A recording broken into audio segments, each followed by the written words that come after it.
Minnesota, what up? And good morning. Yes, it is the morning. That's why I'm talking like I got my frog voice on right now. So I wanted to briefly touch on the importance of having a life outside of your religious one. I'm going to use myself as an example. So I have my YouTube. I have my books. I'm in the middle of taking a class with Daniel Obabi, which I'll definitely link at the end of this video so you can check it out. It's been immensely helpful to enrich my own religious life. I'm doing that. I have my Orisha books and I'm constantly studying. And I don't mean like other books. I mean like books. Well, it's like mirror image, but books and books of lyrics. This one happens to be for Ochum that I typed out. Yes, it is available. Links and all. So I have all this stuff going on.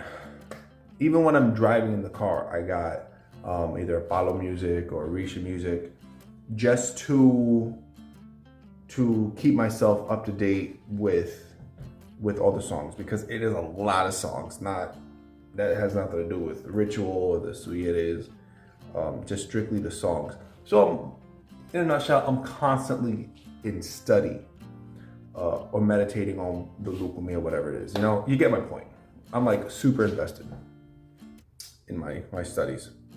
But I also understand that as obsessive as I can be, sometimes even fanatical, when I get into a topic, like I understand it's also because I am on the spectrum that I get obsessive, absolutely obsessive. Like when it came to Christopher Columbus, or pirates, because I'm interested in those areas of history, the American Revolution, that I just consume everything about it, not just online, but YouTube videos, websites, books, and now I know more about pirates than most. Now I know more about Christopher Columbus than most. So I understand it's just that also plays a factor. But I understand also that it's not good to be obsessive. It's good to have a life outside of religion. There are people that eat, breathe, sleep religion, ocha, balo, whatever. And it has merit, especially, when you grow up in this stuff. But again, using myself as an example, when I'm not studying my Orisha stuff, obviously I'm at work, so that's gonna take up time. But sometimes when I'm in the car, I'm like, you know what? I've had enough of this Orisha music. Everybody sounds like a damn goat anyway. So I'm gonna play some Big Pun. I'm gonna play some Eminem. I'm not a hip hop head, but I can't tell you who's out right now. I'm still listening to freaking Big Pac, Pun, Big L, KRS.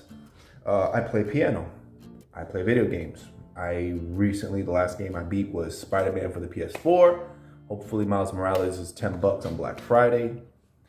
I do not have a PS5, but Spider-Man 2 just came out. I beat Resident Evil 4, and I still have to get the downloadable content, the Ada Wong mission. What else? Going to restaurants and just talking about things other than religion. I think it's really, really healthy to have that balance. And it just makes you a more well-balanced person, to not constantly like Orisha, like, oh, let me study as much as I can. And I'm the guy who studies as much as he can. There was a time in my life, like years ago, maybe like 4 years ago, when I'm still working at the group home. And like, I was so obsessed with learning the lukumi songs. This was before I started writing any of these books full of Orisha songs. And I would just listen to nothing but like, oh, I'm gonna study Ochum for this week. So I would listen to nothing but Ochum music. Not no Big Pun, not no YouTube. When I was YouTubing, it was just nothing but Ochum music.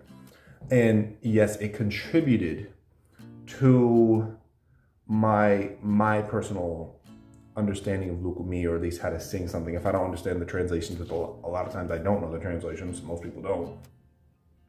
But just being able to listen to something and be like, oh yeah, I recognize that. I recognize that too. Oh, I recognize this. So it helps. Sometimes there are times in life where you do have to get obsessive. I mean, shit, I would never got my bachelor's if I wasn't obsessive. because that shit was hard.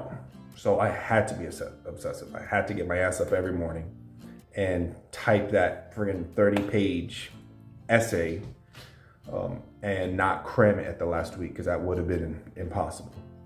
So there's a time and a place for everything. A time to be obsessed with your studies and your work and your endeavors, whatever it happens to be. And then there comes a time where it's like, you know what?